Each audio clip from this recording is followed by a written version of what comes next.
Hello, and welcome to the Afro Reads podcast with your hosts, Amara and Ugochi. Afro Reads is a book review podcast that was created out of our shared love for reading African fiction books. We talk through its themes and try to tie its key messages to our African heritage, culture, and contemporary issues. We invite you to turn the page and let's begin. Hi, everyone. Thank you for catching us on another episode from our Afro Reads podcast. My name is Ugochi, and I'm joined by my co-host, Mara. So we went all the way to Cameroon this time to read Behold the Dreamers by Imbolo Mbue. Thank you. But first, before we get into the book, we want to go through some icebreakers. Is that cool? Okay, so these are super fast. Just answer the first one that comes to your head. Okay. What's the best trip you've ever had? The best trip travel-wise. I would say between Greece for my brother's wedding in 2017. That was really nice. Greece is just scenic and it was nice because I was with family. Mm-hmm. And Croatia, which I went on last year, again, scenic views, affordable, quite cheap, and yeah, very serene, like surrounded with with a large body of water. I've heard. Yeah. Let's see. If you could live anywhere in the world for 1 year, where would that be? Spain. I don't know. I just thought Spanish people were cool and quite chilled as well. The weather is great. So I would always, Spain. Mm-hmm. I've had like nice dreams of living in Spain, even if it's quite annoying, like seeing like a lot of immigrants, like African immigrants, either selling tourist stuff or being on the street. But yes, Spain for me. Isn't that like Paris, sort of? That's like Paris. That's like Italy. Yeah. That's like, yeah. What is your spirit animal, or the animal who is most similar to your personality? I don't know. I've never been asked that question. The answer is I don't know. Okay. Fair. Okay. All right. So my turn. So I'm going to pick randomly. Okay. Do you have any hidden talents? What can you do? I don't think so. I don't know. Are you one of those people that roll your tongue or like open one eye and can close one eye? Can you do that? Okay. Oh, you can do that. There are some people that can't do that. Really? Yeah. If they find it difficult to close only one eye. Oh, I guess that could be my hidden talent.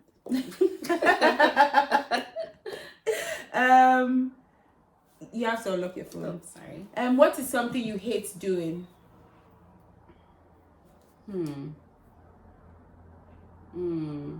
guess changing diapers. I can imagine. Yeah, but you have, I was going to say you have a boy and a girl. Yeah. Because I was going to say the boy, at least, there's this fear, it sprays all over you, whereas girls, at least, you don't have that problem. Yeah. But you just hate it in general. In general. Of course, anyway. Yeah. What is the weirdest food you've ever eaten? I love food. I can't say there's a weird one. I like weird food. I ate frog legs and I really enjoyed it. Really? Yeah, in when I lived in France, like 10 years ago. Mm-hmm.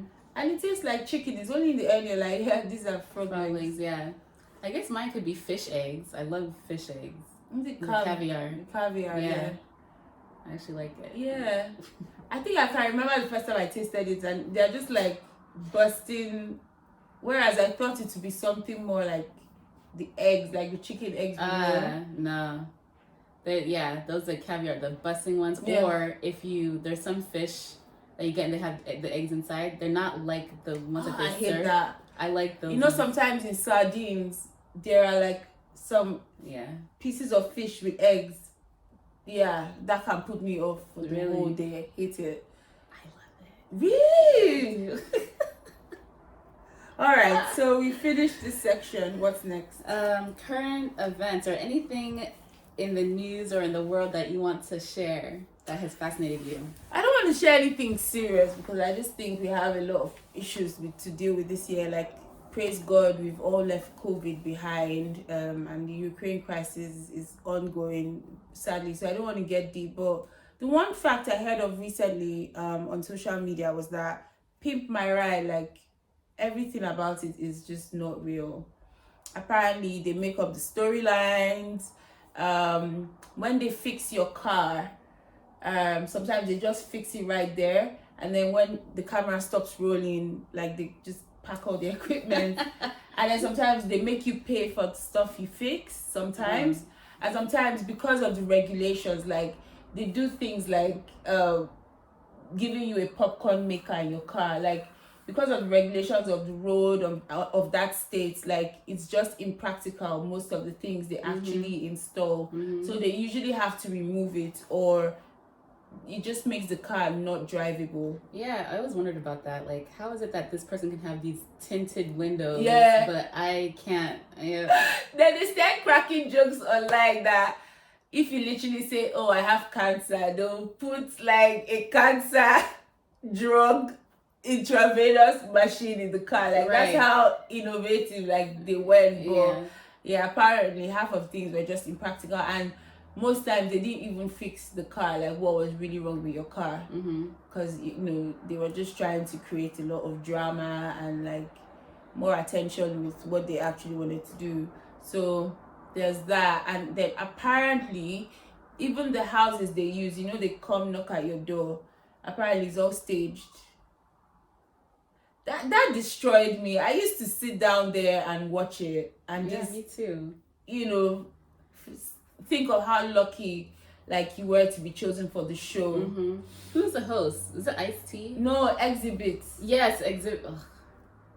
I love Exhibit, but after hearing this, I love Exhibit, but like him, and then this story, the Fire Festival, the festival that never happened on Netflix. RHOL, and I'm just like, how do these people sit there? And I don't know why I've just pointed out these two people, because I'm sure everyone in the world, like all the celebrities, have partaken in things that are not real but have to say it's real. But yeah, how do they sit there and just deceive the whole world? And again, not those two in particular, but I just wonder, like, the dichotomy, like, this is a whole conversation. I have thoughts. Right? No, not now. That has just always been interesting. It's just reality shows in general. Like, you do know that there are people goading you to say something, but you have to go around pretending to the whole world that no, it's actually this thing that happened. But yeah, anyway, that was just a sad, like, you literally told my childhood when I learned about that. Yeah, it's reality TV, yes. Yeah, reality TV shows for you. I heard really horrible things because I'm watching Real Housewives of Lagos. How is it? Oh my God, you watch it as well? Watch it. How do you not watch it? It's as dramatic as ever. Like, I'm really impressed that the Real Housewives franchise is in Africa, and we're here to stay because it's really, really good. Of course, more drama, but I do hear that there's a lot that goes on backstage. For you to actually on camera, on cue, bitch about somebody or backstab, like the story is always aligned in such a way that there's a bad person. Apparently, like, at the back scenes, they make their executives like goad them to fight. Sometimes they starve you, get you a little bit drunk to be able to speak your mind freely. They go around telling things behind your back so that it's pushed to the front. And sometimes they encourage you to play a part, so be the bitchy one or be the bone collector, and then if you play your part well, you might be invited for season 2. But it's just, I don't know why more people are not talking about how unethical these things are. Yeah, another housewife, I don't know if it was an Atlanta housewife, where she came out saying that too, like, oh, they do provide alcohol for a purpose, to get us drunk so that we can be able to go on camera and start fighting this person, and they have whispered something in our ear for us to do that. So yeah, it sounds unethical. I mean, I love reality shows, but damn. Yeah. But yeah, so that's me. So for the past maybe month and a half, I've been watching the Johnny Depp trial, and it's so interesting to me because in the media they've made it before the trial. They made it out that Amber Heard was a victim of domestic violence, that Johnny Depp was a wife beater. So he had a case here in the UK against the Sun, suing them because they called him a wife beater, and the Sun won. Oh right? no. Yeah. So to me, it was like, oh yeah, is Johnny Depp a wife beater? You know. So I started watching the trial in the U.S. and saw the evidence that they presented and everything, and heard Amber Heard's testimony. And in my opinion, she comes off as a huge liar. Do you know what? I never watched the trial, but since I've heard of this Amber Heard and Johnny Depp story, like I feel like more people have been on the side of Johnny Depp. Oh yes. Yeah, so I've never watched the trial, but at the same time, because you're into social media, everyone is taking Johnny Depp's side, and I just wonder if so some of you that has watched the trial, did Amber Heard even have any leg to stand on, or what was it really just fake? Like you just watching the trial. I heard her scream and cry in the clip, and I was like, this looks fake, but I don't want to say it looks fake because I'm trying to be a devil's advocate. Okay, so let's look at facts that presented, right? For example, she took a picture in front of the mirror, and one of the pictures presented, it didn't seem like she had that much of a bruise or wasn't that distinct. And then she said that she turned on the light and took the picture again, and you see the bruise a bit darker, right? So then we're like, it looks like the same exact picture. Your hair is in the exact same place, but you said that you've moved to turn on the light and come back. Okay, but you know there's metadata in these photos to say what time these pictures were taken, the date and everything. Same time. So what she photoshopped, most likely, the picture. So that's an example of her lying. And when confronted with that, she's like, no, I turned on the light and I took the picture again. But the facts say that this picture is the exact same picture of this. And they really showed that in court, like the date. Damn. They showed it. They brought in experts that knew about metadata stuff. Yeah. Wow. And she would never back down. Caught in a lie, she'll never back down. Another one is, she said that she even went on a Danish television show and said that she donated however many million to a charity organization. And in court, when confronted, she said, yeah, I pledged the money. Did you give the money? Yeah, I pledged the money. But pledge and give are two different things. Well, in our business, we use pledge and donation synonymously. She would never take accountability, wouldn't back down. So that's why it's so fascinating, this trial, because you just see her lying consistently on stand. Because all my Facebook feeds were just Amber Heard is lying, Amber Heard. So I never really read it because I was like, okay, I know what's going on. But I think one thing that stood out is that I saw videos of, the alleged domestic violence, and I was like, how does somebody have time to have footage and hours of somebody beating you? You must I'm not downplaying anything, I'm like, at this point you must have been saying, okay, I need to collect evidence. In a conscious way. Yeah. Because, you will see her looking at the camera and then looking at Johnny Depp. And then I think I saw a video of her poking him to say something.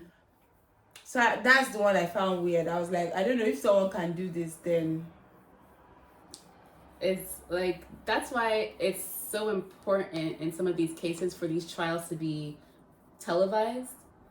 So that the media doesn't have the control of spinning a narrative, because that was clear in this case. And still, those same media are saying, believe Amber Heard still, and her lawyer is still going on those shows saying, we weren't allowed to bring in some evidence. It was clear in the UK trial that Amber won, but he didn't sue Amber. He sued the Sun. So they just play on people who don't watch the trial, don't know what's going on, and collect their facts from these news organizations, which is sad. Yeah, but just to say, like, we're all glad the marriage ended. Johnny Depp was also like not a good person in that marriage at all. Like, I don't know, obviously it wasn't his fault because he was addicted to drugs, but he was a bit of a mess, right? So we're happy for both their sakes and the sake of the world. Now we have our televisions back, that the trial is over and they are away from each other. Like, anytime I think of Johnny Depp and Amber Heard, I think of poo on the bed. That's all I think about. Like, that's how shitty, like, the whole situation was. So yeah, it's bad for both sides. Like, for him to have that televised to the world, like his addiction and everything is also, so. But he must have taken him to a really deep place. Like, I'm willing to tell the world I'm an addict. Somebody pooed on my bed to clear my name because this is ridiculous. So, yeah, to him, a name is more important than whatever else. Yeah. And it's nice that he won on a clean level. Everyone move on. I hear he's not even asking for the money.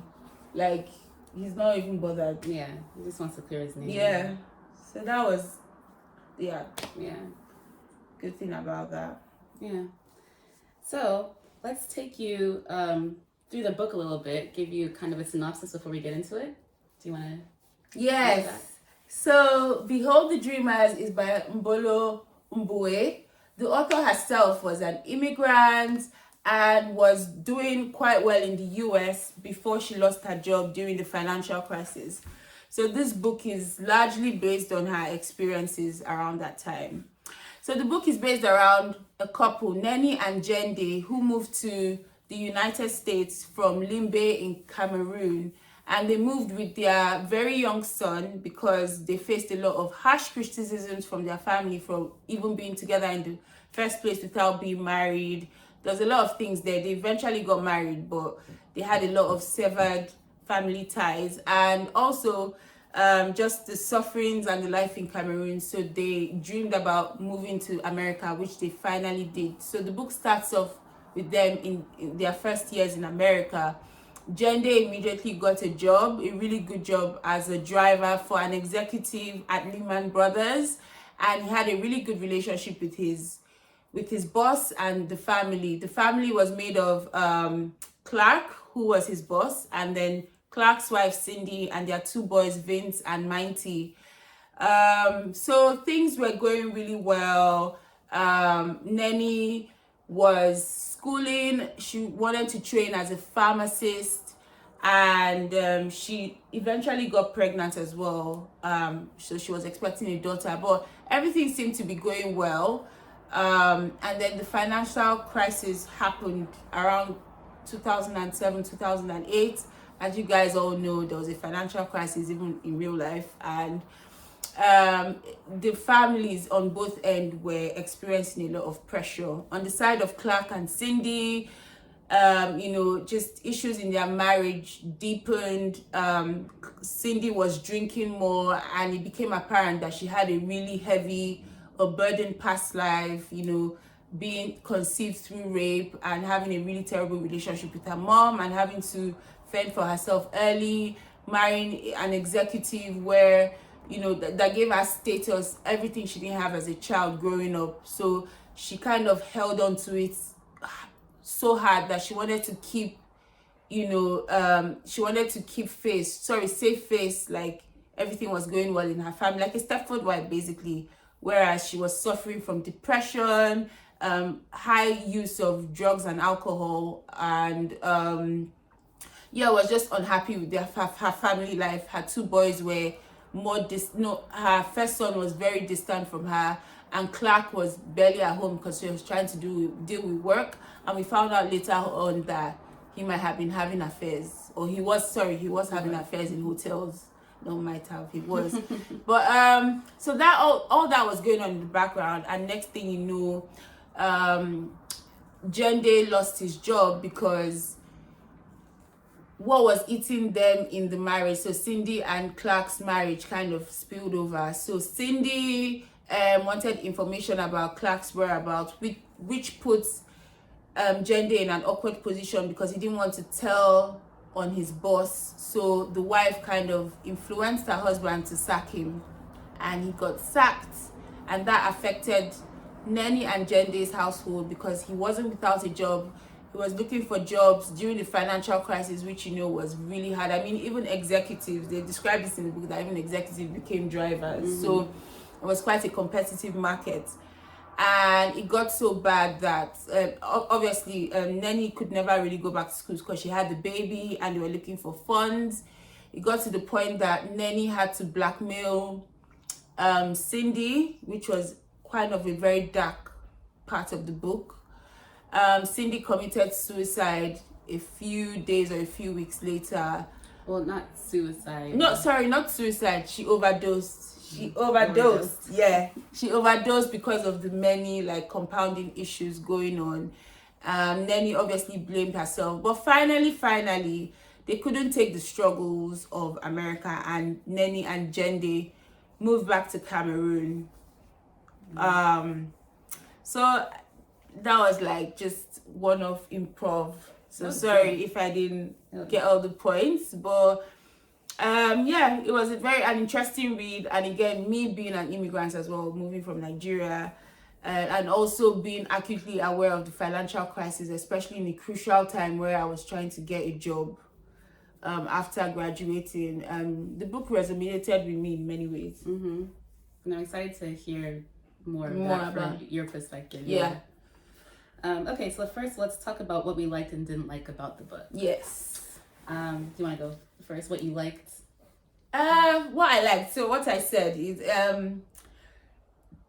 the book resonated with me in the sense that it was so real. The decisions you had to be making in the midst of the financial crisis, and the fact that you're an immigrant. So to you, this means more doing well in the UK or America because you're coming from quite a lot of challenges, in your home country. And not to say that all these countries don't have issues as well, but you're just granted with new freedom. So you're kind of determined to do well. But the financial crisis came, there were no jobs available, and it just got harder to do things.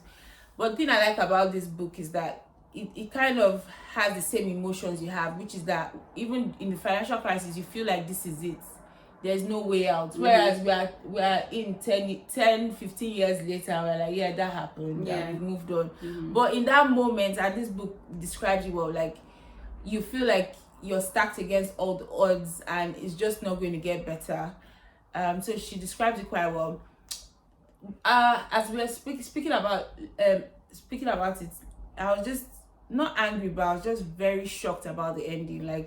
With all the energy Nani had and all the conniving and just the fact she was building up herself and didn't care in the world, and she had noticeably changed in character from when she first came. I feel that the end was a bit of an anticlimax. I expected her to break free and break out and be awesome in America, and her husband was like, yeah, let's move back, and she was like, all right, let's move back, cool. I mean, she struggled a bit, but yeah, she fought not to, but it's not to. It wasn't the fight I was expecting from Nani, right? And as I was saying to you, the author didn't even give us notice of when she started to change. I mean, I guess as a human, there's only so much you can take. The odds were stacked against them, and they were not able to. Their immigration process was dragging, losing money. None of them were working at that point. You now had another mouth to feed. So I guess you snap. So maybe but the author really didn't give us time to adjust to the Nani that would want to go back to Cameroon. Yeah, and her thought process of accepting that. Yeah. She built up the character to this girl is going to kill to be in America, and she just gave us okay, let's go back. So I don't know whether it's a snap or just something was missing in that respect. I don't know. She could have been just tired. That's what I'm saying. That snap, yeah. I can't take it. Just I fought the good fight. I've even become a nasty person and blackmail people. I give up at this point. Yeah. So So what I liked about the book was the comparison between the two marriages of Clark and Cindy and Jende and Nani, and how Jende and Nani thought to themselves, "Oh, we'll never be like that couple, or these American couples. We have it so good. Like, we love each other, we respect each other."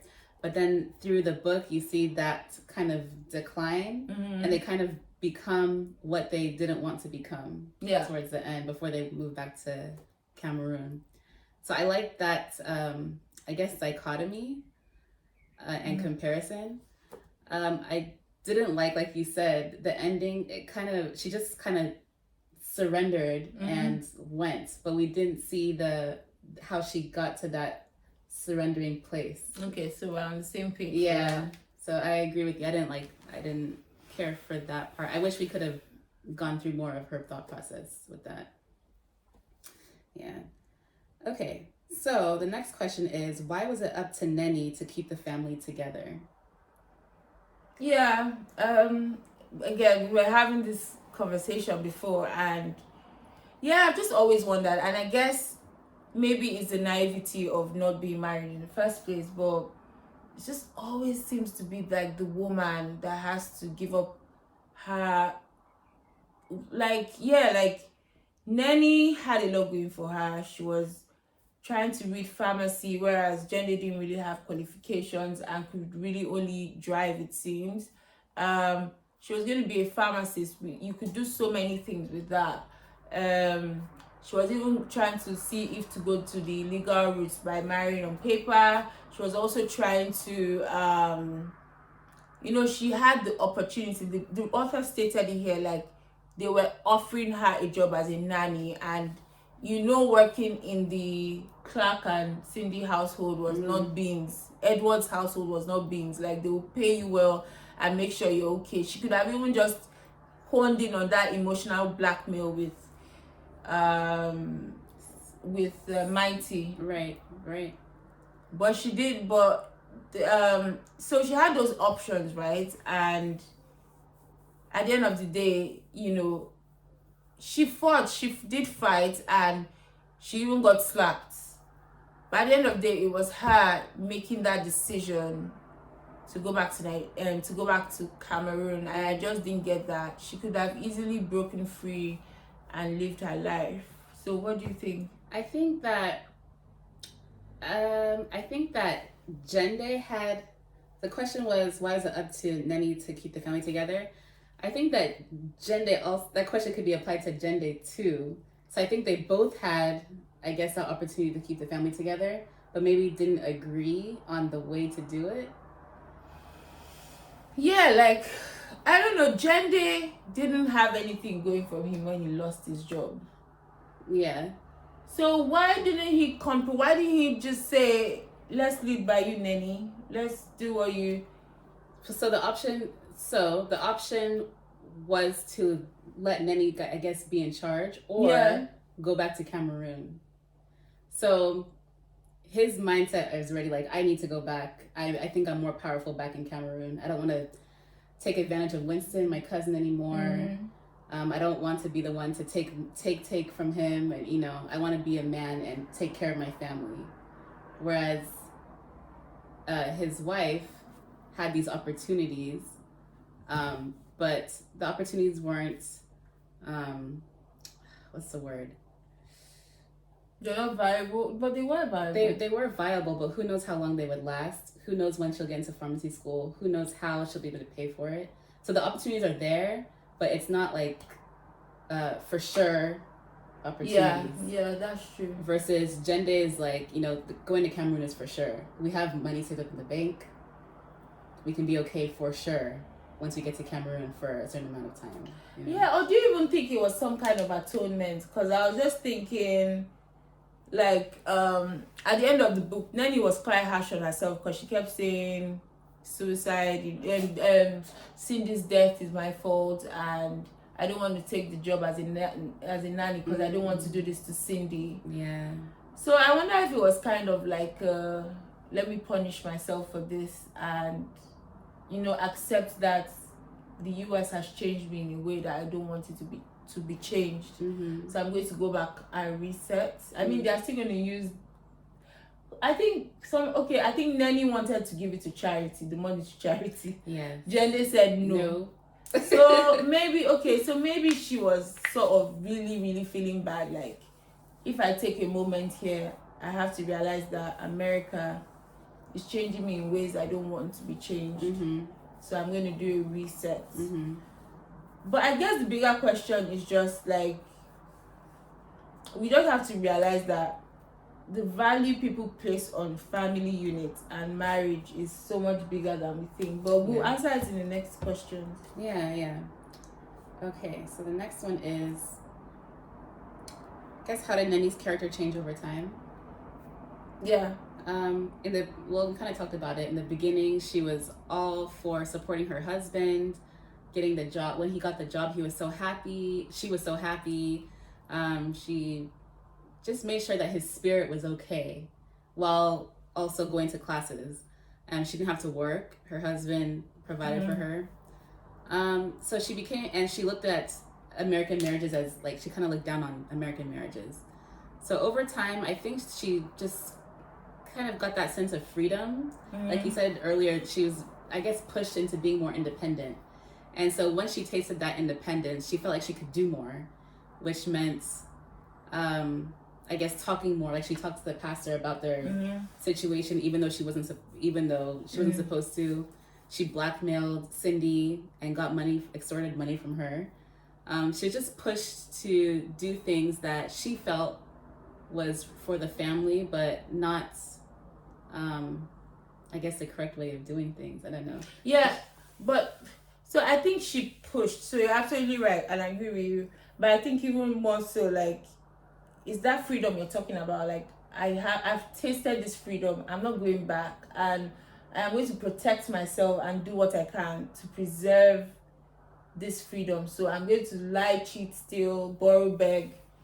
And I think that's what she tries to do. So as you said, she started talking to the pastor, considering all these weird options like marrying on paper and things like that. And she was ready to do it all. But where's the limit when you have freedom? There should be, freedom comes at a cost. So how much are you willing to lose to get that freedom? I don't know if she would have had a limit. So I think that's what she asked herself in the end. Am I willing to lose? And that's why I say, like, it's so interesting, the amount of energy and value that is placed on marriage and family units versus your personal freedom. So I think that's what this book was all about. Yes. Even looking at Clark and Cindy, but it was just more like, I am free, I can be free to live, I can be free to do what I like, but it's going to come at the expense of, I'm going to divide my family, I'm going to have to struggle for custody for my child. Jende is not going to be in any way of the picture because he's not even professionally trained. So he's either going to go back to Cameroon or he's going to be of a lower status. So we're going to break up somehow. And it's just deciding if your personal freedom is worth marriage, even in like an immigrant setting where freedom should mean the most to you. Like, the only person that got away with it was Vince. Yeah. The only person that said, fuck it, I'm out of here, you guys should just leave me the hell alone, was Vince. And he seemed happy, but you can see that he kept, by the end, he kept like coming back slowly, just crawling back. So that's the only person that successfully in the book went away. Cindy died. Even that guy, the executive, like, only started to appreciate his wife really after she had died and decided to move back with his family by the end of the book. So the only person that, so it's very, I think, it's very strong how much effort we put on this family and marriage. And even if obviously there are people in like our modern world that question the value of marriage and family, this book shows that it is strong. Like, no matter the level, status, whatever, it is strong. It's still here to stay. So would you say that you have to sacrifice sort of your freedom for family? See Cindy. You just need to look at Cindy. I mean, hers was a bit face value. It was really more, it's not even just family and marriage. It was appearing happy. You had to appear happy and nice and rich and had all the money in the world kind of thing. But yeah, at the end of the day, she was rotting inside out. Like, she was just in a really bad place until she died. That was that. Yeah. There should be a balance between freedom and family, which I think everyone would try to find, especially mothers. Yeah, I think in the average world, that's the way it is. I think it's a constant battle, but I think the book really drew out two extreme cases where you don't even have that option of balance. There's no option. Immigrants in the way of Jende and Nani are in such a hard position that you have is fight or flight. Yeah, it's not a middle balance. It's either you go marry for paper and break up the family, or you just stick together and just go back to Cameroon and re-strategize. But there's no, I have options available. There's nothing. And then it's in this case as well, you're just in the limelight, you socialite. Well, yeah, maybe the rest of us that are not in those two categories, extreme categories, we figure out today how to do that balance. Right. We have options. We're in, so let's compare and contrast the two marriages. Yeah. So Cindy and Clark, Clark works on Wall Street, very wealthy. Cindy is a stay-at-home mom, right? And a socialite. But she's extremely unhappy. She's depressed. She suffers from depression and she takes drugs. I guess probably to suppress, herself. But she's described as a lovely mother.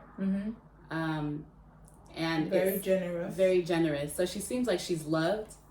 And she likes to, like you said, put on the front and also like accommodate people. But very depressed, and she cries out for her husband. Her husband is always in the office, it seems. And she suspects that he's having affairs. So she's always crying for his attention. And then the marriage of Jende and Nani, they have good communication, it seems like. They tell each other everything. They kind of make decisions together in the beginning. Their marriage seems very lovely. But in the end, their marriage sort of deteriorates before they move back to Cameroon because Nani doesn't want to go back, and Jende is fed up with fighting in the U.S. and fighting for their immigration. So they're torn with that decision. Yeah. Do you want to add anything to that? Yeah, I guess the similarity for me was just more of, I just like the fact that not like hated the fact, sorry. It goes to the beginning of that question, like it was always the women that had to succumb, and then the man, we were talking about this preservation of family and marriage. Like the man typically 99% sits at the head. So when we talk about preservation of marriage and preservation of family, when a man is preserving the family and marriage, to me, he's just preserving his role, right? Because he sits at the head. So if a king is preserving his kingdom, then that doesn't change much, right? But it's the wife that has to realize that she's going to first of all have to give up her personal freedom, and then she's going back into this nice family marriage scenario, but she's not even going to be in charge. She's going to have to default to her husband. And to me, that was very stark in both marriages. Just the fact that the woman's needs, Cindy was, as you said, Cindy was weeping for help every day, like with like mucus coming out from her nose, and having to have to take drinks, the one that like all your staff knows about it and laughs about it. She was crying out for help, and Clark we didn't see 1 ounce of emotion till she died.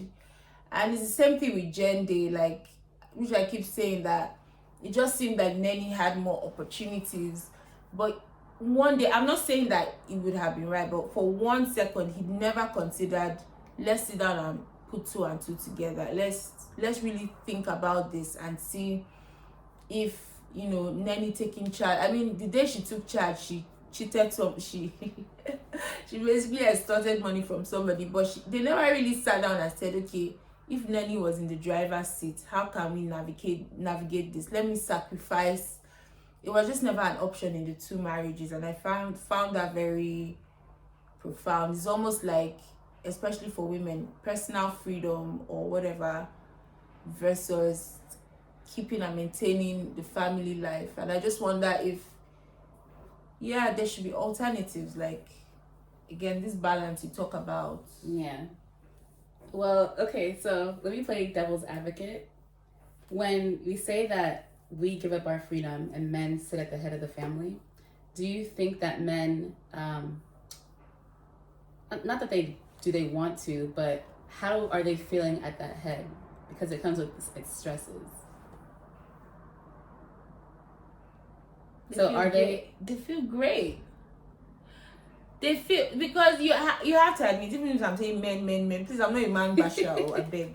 I'm just playing devil's advocate, you know. But like, how are they supposed to feel? It's their position. They're at the head. I just feel. Let me just tell you. Mm-hmm. So I was speaking to someone on the phone on Hinge, yeah, and I was speaking to him, and I was like, I just don't get certain things. Why, like, you know, in a marriage, you can't be seen as a partner. It has to be wife, husband, and then you have to default to the man's decision.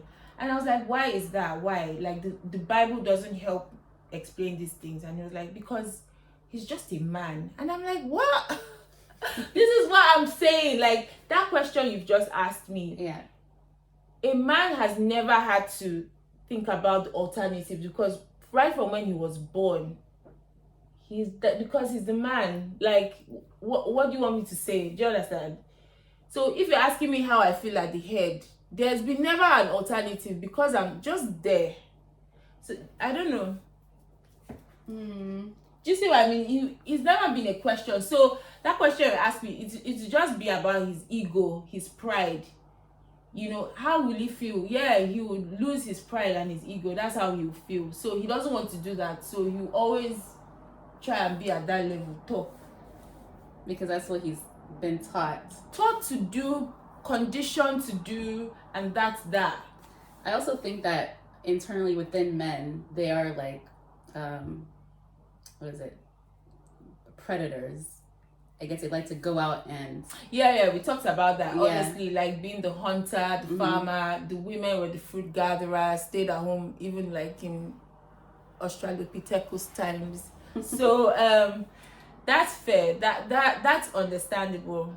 So maybe I'm just like, you know, beating a dead horse. It's just nature that there's a hierarchy, and maybe sometimes as feminists or as people of modern times, we forget that and we try and shift things a bit, but at the core, maybe that's just that. Yeah, I personally think that it's just nature, and as I guess modern women, we try to force ourselves to be a certain way, and it might even take more energy than it should for us, but less energy for men to do. Yeah,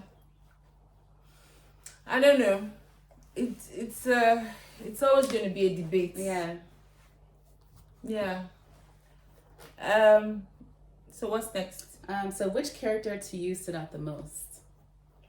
I loved all the characters, and I think the good thing about the book was that she really tried to develop each and every character. Like, I always knew more than I should know. Even the housekeeper Anna, I knew she was a grandmother and she lived with her grandkids and her daughter or something like that. Like, you always know, what's in Mighty's mind, Vince's mind.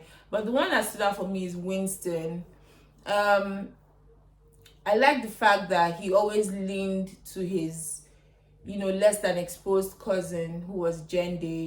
He helped them immigrate to America, and he was just quite protective of them, gave them really sound advice, set them up.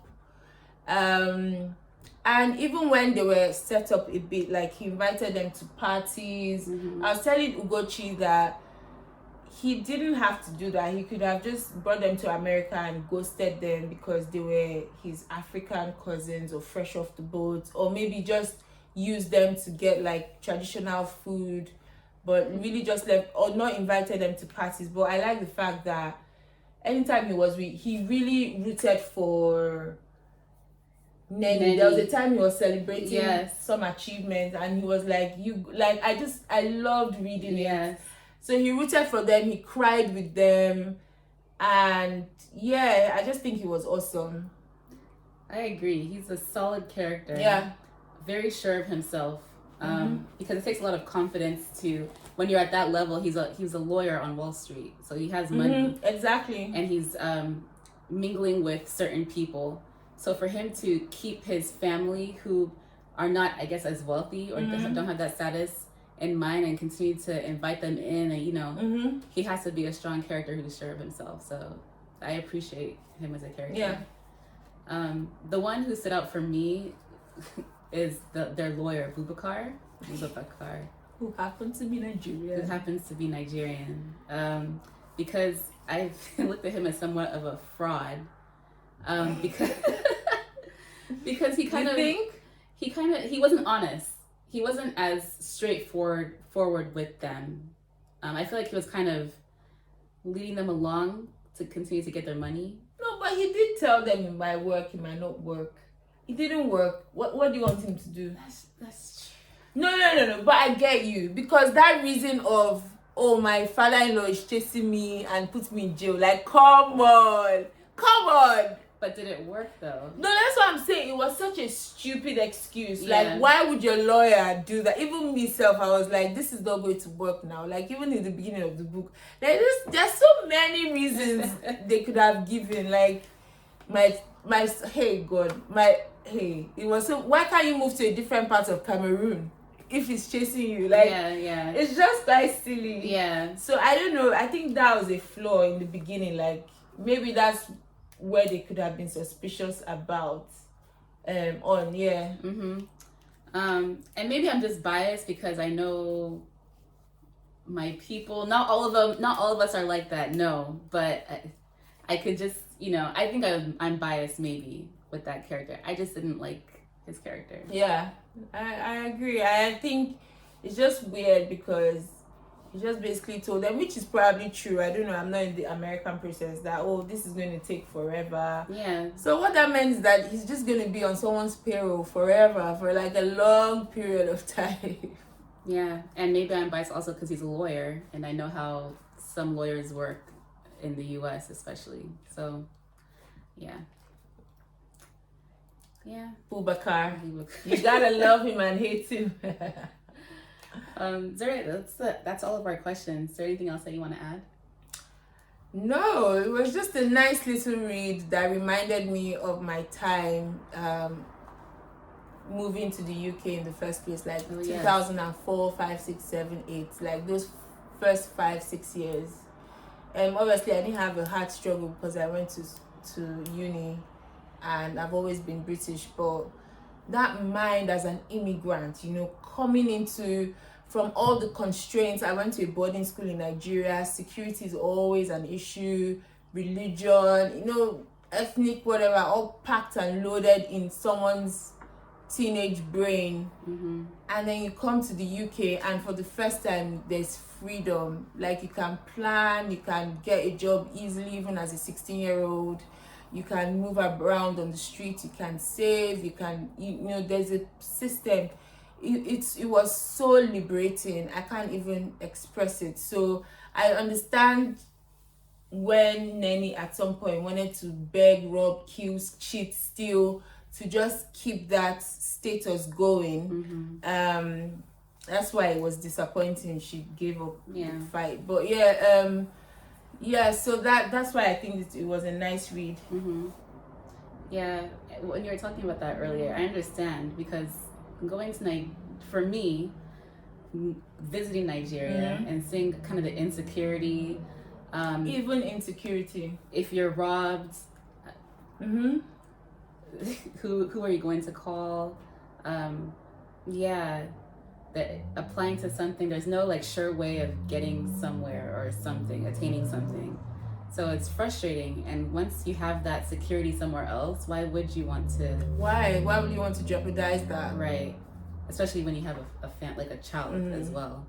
So yeah, I didn't like what Nani did, but I understand for sure. I really do. I get it. But yeah, and I like the book because there's just no right or wrong immigrants. I think we said that in the last book as well. Like, it's always gray, depends on people's circumstances. We don't know what was happening in Nani and Jende's mind for them to just go back to Africa, but there's no right or wrong. I like the fact that they already started painting their picture in Africa even before they reach there. So they have things to look forward to, and you know, staying on that bright side really. I think Michelle Obama, a lot of people say this about hope, you know, just envisioning the future, having that hope, even just speaking it and thinking about it to bring it to life. It really plays a lot in, you know, how we wake up every day and just go about our activities. So I like that fact they had already started painting it in their head to be optimistic, even if you and I know that, we know that after 5 years, that $20,000 they got to finish. Yeah. But they didn't write about that part, so it's fine to dream. Yeah, I mean, hopefully they can put in some investments, farming, something. Yeah. But I was actually rooting for them to go back to Cameroon because they have family there, and nothing beats family as well, and being around family. So I don't know, it's tough. Yeah. Very tough, yeah. So that comes to the conclusion of this episode. You can catch us on Facebook, Instagram, Twitter, and our YouTube channel at Afro Reads Podcast. And our next book is All Blood is... At Night, All Blood is Black. At Night, All Blood is Black. So look out for that one. Thank you again for joining us, and we will see you soon. See ya. Bye.